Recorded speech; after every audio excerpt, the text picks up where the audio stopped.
Matindi pa lang ang sikat ng araw, ganito na ang eksena sa traslasyon ng itim na Nazareno ngayong taon.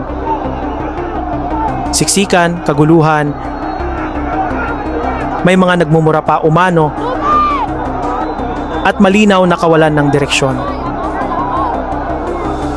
Pagsapit ng gabi, lalo pang uminit ang sitwasyon. Tumindi ang tensyon sa pagitan ng ilang deboto ng Poong Jesus Nazareno na nauwi sa suntukan at tulakan matapos magpang-abot sa bahagi ng Arlegui Street at Fraternal Street sa Maynila nitong Biyernes.